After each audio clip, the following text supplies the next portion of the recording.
يروى عن إمام مسجد أنه قال: أحضرت أمي إلى المستشفى، وعندما بدأت بالاحتضار خرجت منها رائحة عجيبة مثل العنبر. يقول: لا والله، بل أحسن من العنبر والمسك. يقول: كلما زادت في الاحتضار زادت الرائحة في الانبعاث، إلى أن قالت أمي: أشهد أن لا إله إلا الله وأشهد أن محمد رسول الله صلى الله عليه وسلم. يقول: ثم خرجت روحها الطاهرة. يقول: فسألني أحدهم: ماذا كانت تفعل والدتك حتى ختم الله لها بهذه الخاتمة الحسنة العجيبة؟ فقال هذا الإمام: أمي منذ أن عرفتها لم تغتب أحدا أبدا، بل لم تسمح لأحد أن يغتاب في مجلسها. يقول: أمي إذا اغتبنا عندها وبختنا وطردتنا وهجرتنا 3 أيام، وتقوم أمي في المقابل بمدح هذا الشخص الذي اغتبناه. يقول هذا الإمام: بقيت رائحة الغرفة يومين في الغرفة. الله أكبر. انظروا كيف أنها لما طيبت لسانها عن المعاصي في الحياة طيبها الله تعالى عند الوفاة.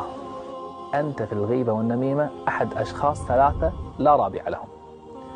في الغيبة إما أن تكون المغتاب، وأرجو ألا تكون هو لأنه أشد ال3، وإما أن تكون الشخص الذي اغتابوه فهنيئا لك، فأنت أسعد ال3، ستصل إليك حسنات غالية بلا تعب.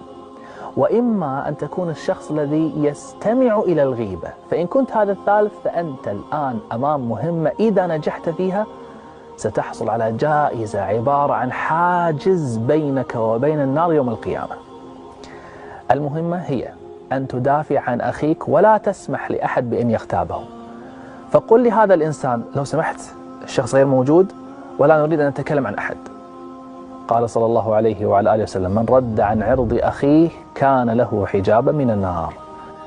أنا والله لقد قرأت حديثا مرعبا جعلني دائما أفكر مرتين قبل أن أتكلم في أي أحد. قال رسول الله صلى الله عليه وعلى آله وسلم: لما عرج بي مررت بقوم لهم أظفار من نحاس يخمشون وجوههم وصدورهم، فقلت: من هؤلاء يا جبريل؟ كان منظر بشع. فقال جبريل: هؤلاء الذين يأكلون لحوم الناس ويقعون في أعراضهم. أعوذ بالله. قد يقول قائل: لقد اغتبت أشخاصا فيما سبق، فماذا أفعل الآن؟ هل أذهب إليهم وأخبرهم لكي يجعلوني في حل؟ طيب ماذا عن حسناتي؟ أنا أخشى أن يأخذوا من حسناتي يوم القيامة مقابل الغيبة والنميمة التي وقعت مني. لا تخف، يوجد حل ذكره أهل العلم. الحل هو أن تدعو لمن اغتبته في ظهر الغيب بمقدار الغيبة والنميمة لكي يصل إليه من الحسنات ما يساوي مقدار الذي كان سيأخذه منك يوم القيامة، فتكون قد كافأته ونجوت أنت بحسناتك.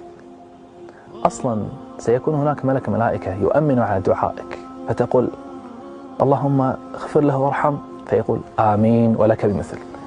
أي أنك ستحصل على نفس الأجر أيضا كما ذكر ذلك النبي صلى الله عليه وسلم. وحاول أيضا أن تمدحه بما هو فيه على الحقيقة عند نفس الأشخاص الذين اغتبتهم عنده لكي تصحح من خطأك. قال قتادة: عذاب القبر ثلثه من الغيبة وثلثه من النميمة، فإذا تخلصت من الغيبة والنميمة فقد تخلصت من ثلثي عذاب القبر.